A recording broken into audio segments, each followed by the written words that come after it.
के खिलाफ जुबान खोलोगे तो अच्छा नहीं होगा।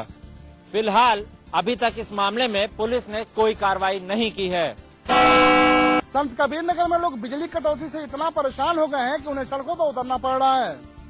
बिजली कटौती की समस्या से परेशान यूपी के संत कबीर नगर में लोगों ने बिजली विभाग के कार्यालय के सामने प्रदर्शन किया। यहाँ कई गांव के लोगों ने जिला मुख्यालय खलीलाबाद में एक्सीडेंट कार्यालय के सामने बिजली विभाग के ऑफिस पर सांसद और विधायक के खिलाफ नारे लगाए। लोगों का गुस्सा देख विभाग के कर्मचारी ताला बंद करके फरार हो गए। एसडीएम सदर और सीओ सदर मौके पर पहुंचकर और एक्सीडेंट को बुलाकर लोगों का गुस्सा शांत कराया। फिलहाल तो लोगों का गुस्सा शांत हो गया है, लेकिन बिजली व्यवस्था ठीक नहीं होने पर उन्होंने बड़ा आंदोलन करने की चेतावनी भी दे डाली है। एक्सप्रेसवे को शुरू हुए अभी 10 दिन भी नहीं हुए कि सड़क पर गड्ढे दिखाई देने लगे। नोएडा एक्सप्रेसवे को शुरू हुए अभी सिर्फ 10 दिन ही हुए हैं और बारिश के चलते इस अंतर्राष्ट्रीय स्तर के हवाई अड्डे पर एक गड्ढा बन गया है।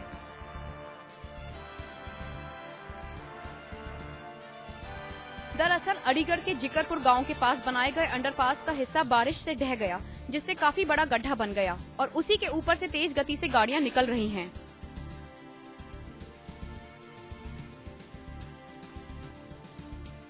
और अभी तक इसे ठीक भी नहीं किया गया। इस गड्ढे के चलते कभी भी एक बड़ा हादसा हो सकता है।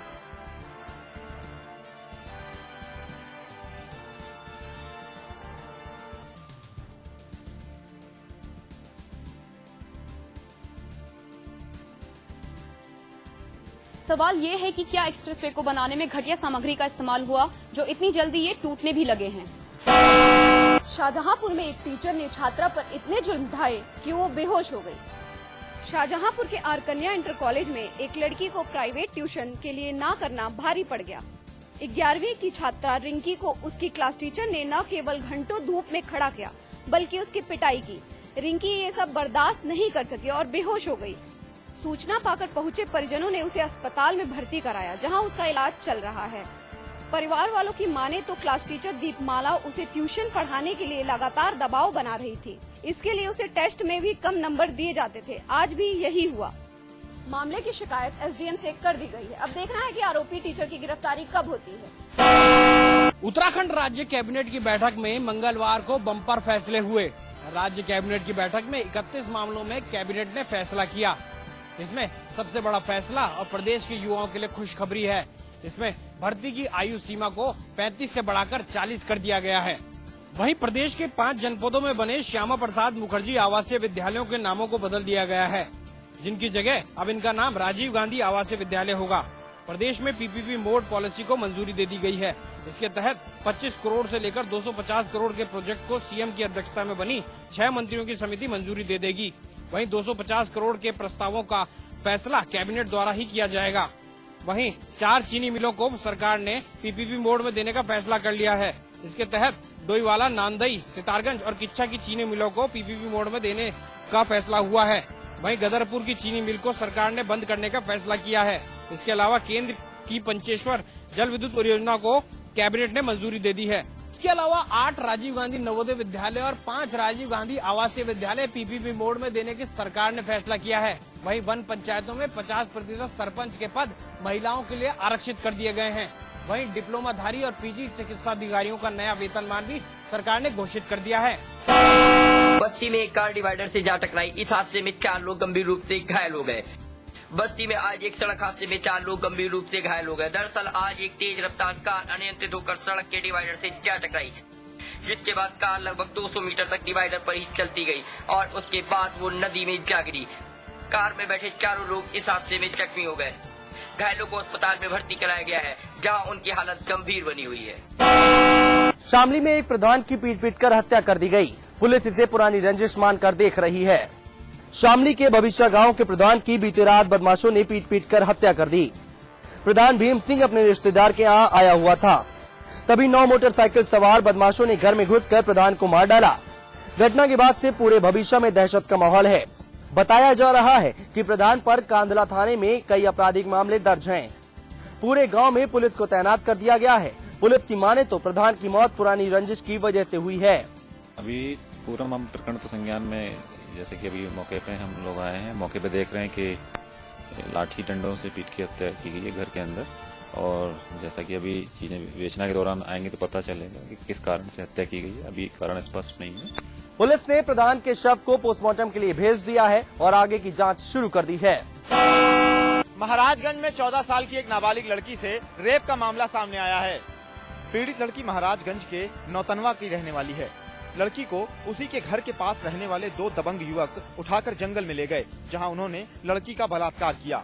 पुलिस ने मामले की छानबीन शुरू कर मुकदमा दर्ज कर लिया है और एक आरोपी को गिरफ्तार भी कर लिया है, जबकि दूसरा आरोपी अभी फरार है।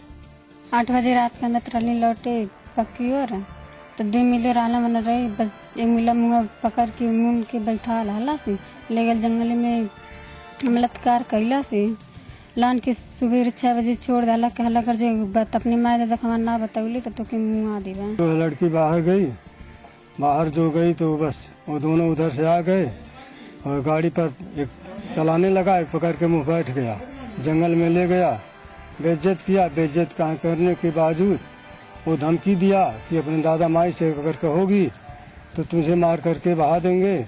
इसलिए मैं सुना, थाने पर मैं लड़की कर लेकर के पहुंचा हूं, कार्रवाई हो रहा है। पुलिस इस दूसरे आरोपी की तलाश में लगी हुई है और पूरे मामले की तफ्तीश कर रही है। कानपुर में एक महिला की हत्या से सनसनी फैल गई। महिला के साथ दुष्कर्म करने की भी कोशिश की गई।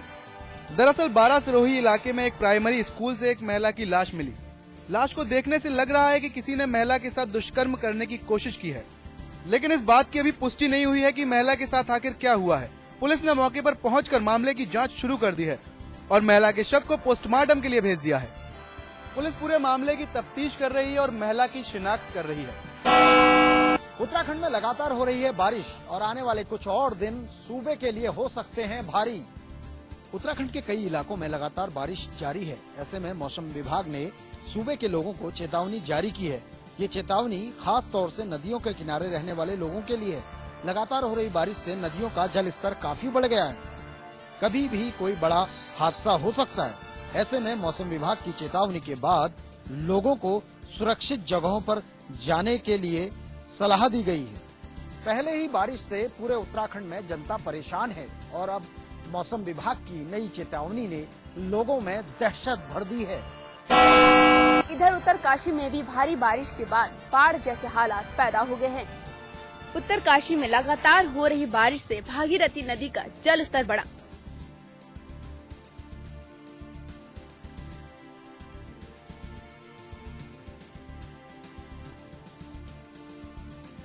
भारी बारिश से आम जनजीवन अस्त व्यस्त हो गया। भारी बारिश होता देख प्रशासन ने हाई अलर्ट घोषित कर दिया है। वहीं जोशियाना बैराज के तीनों गेट खोल दिए गए।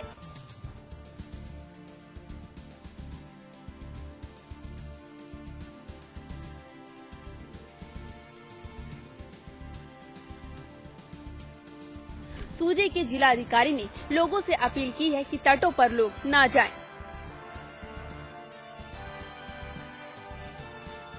लगातार मूसलाधार बारिश से गंगा का जल स्तर बढ़ गया है।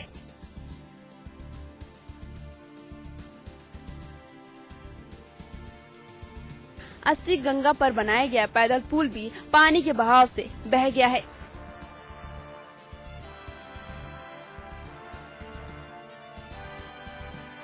आर्मी और बीआरओ द्वारा बनाया गया बैली ब्रिज भी खतरे के निशान पर है। पूरे देश में हाई अलर्ट घोषित कर दिया गया है। बारिश ने एक बार फिर 4 धाम यात्रा पर ब्रेक लगा दी है। मलबा आने की वजह से केदारनाथ और बद्रीनाथ हाईवे जाम हो गया है। रुद्रप्रयाग में बीती रात हुई भारी बारिश के चलते बद्रीनाथ और केदारनाथ हाईवे जाम हो गया।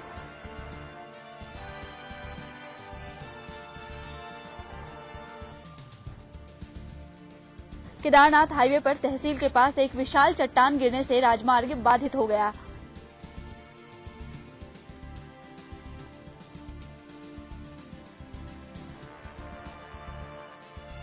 वहीं बद्रीनाथ हाईवे पर सिरोपगढ़ में एक बार फिर चट्टानी मलबा गिरने से राजमार्ग पर आवाजाही ठप पड़ गई है।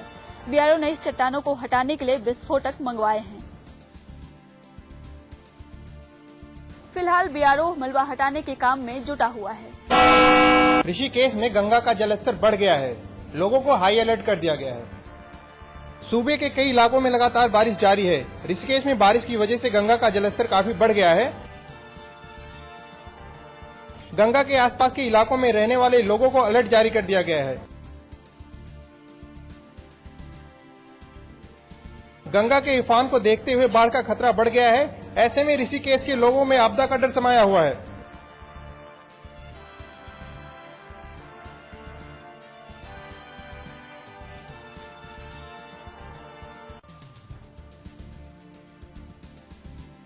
पहाड़ में जो बारिश आने पर आदमी के लिए खतरा हो सकता है, गांव के लिए खतरा हो सकता है, खेती पाती के लिए खतरा हो सकता है, हर चीज की समस्या है। अब तो लोग बस यही दुआ कर रहे हैं कि बारिश कम हो। उत्तरकाशी में आई आपदा के बाद जिले में जनजीवन को पटरी पर लाने की कोशिशें जारी हैं, लेकिन राज्य सरकार आपदा से हुए नुकसान का आकलन पूरा नहीं कर पाई है।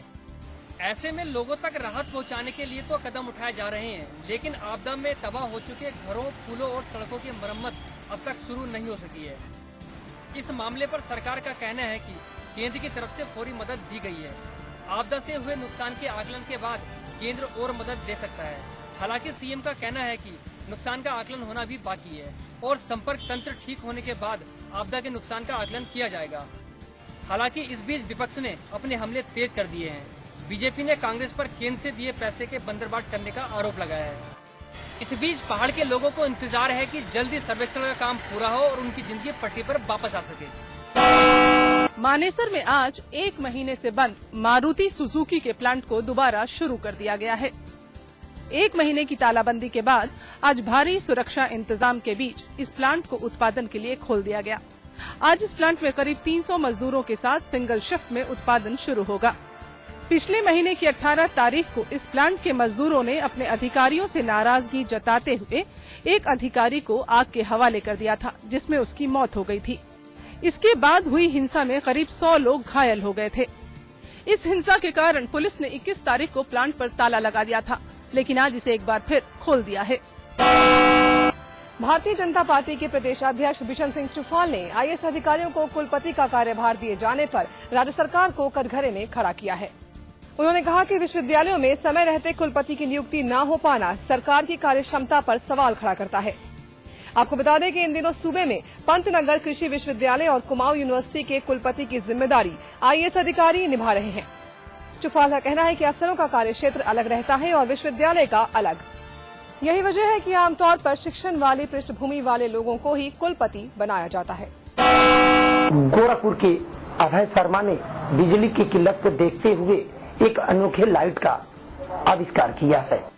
दरअसल अभय ने सोडियम से चलने वाली एक ऐसी स्ट्रीट लाइट को बनाया है जो अंधेरा होते ही खुद ब खुद जल जाएगी और उजाला होते ही वो अपने आप बंद भी हो जाएगी। अक्सर आपने देखा होगा कि स्ट्रीट लाइट उजाला हो जाने के बाद भी जलती रहती हैं, जिससे बिजली का भारी नुकसान होता है। बिजली की हो रही बर्बादी को रोकने के लिए अभय ने यह आविष्कार किया है। उन्नाव में पीतल के बर्तन बनाने वाले लोगों को मुश्किलों का सामना करना पड़ रहा है। दरअसल स्टील के बढ़ रहे दामों के चलते इन लोगों का काम ठप हो गया है। कई परिवारों का चूल्हा इसी से चलता था, लेकिन काम के ठप हो जाने से इन लोगों की परेशानियां बढ़ गई हैं। कुछ लोगों को तो धंधा ठप हो जाने की वजह से जगह छोड़कर तक जाना पड़ा है। जो है बहुत बड़े बड़े कारखाने थे, अब तो शायद एक दो कारखाने हैं बस, वरना पहले बहुत हर चीज बनती थी पीतल की, हर चीज बिकता भी था। अब स्टील इतना सस्ता हो गया है और स्टील इतना ज्यादा बिक रहा है, इसलिए पीतल का बिल्कुल बंद हो गया। अब ये लोग चाहते हैं कि प्रशासन इनकी कुछ मदद करे ताकि ये लोग अपना कारोबार चला सकें। गोरखपुर के मोहिदीपुर इलाके में कुछ लोगों ने पुलिस की टीम पर पथराव कर दिया। दरअसल पुलिस एक विवादित मकान के ढांचे को गिराने पहुंची तो यहां पर रहने वाले लोगों के बीच खलबली मच गई। पुलिस की टीम जेसीबी मशीन लेकर जब यहां पर विवादित मकान को गिराने लगी तो लोगों ने इसका विरोध करना शुरू कर दिया और पुलिस टीम के ऊपर पथराव किया। पुलिस वालों ने किसी तरह से इस पूरे मामले को नियंत्रित किया और विवादित मकान को गिराने लगे। यहाँ पर रहने वालों का कहना है कि इनको न तो कोर्ट की कोई नोटिस की कॉपी दी गई और न ही मोहलत दी गई।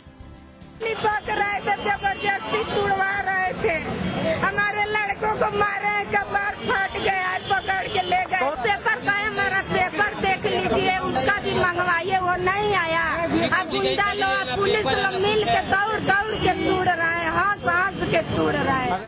वहीं पुलिस का कहना है कि यहाँ पे कुछ लोग अवैध कब्जा जमा रखा है और कोर्ट के आदेश पर विवादित मकान को गिराने के लिए आया है। गाजियाबाद के सभी मॉलों में रेलिंग के सहारे मॉल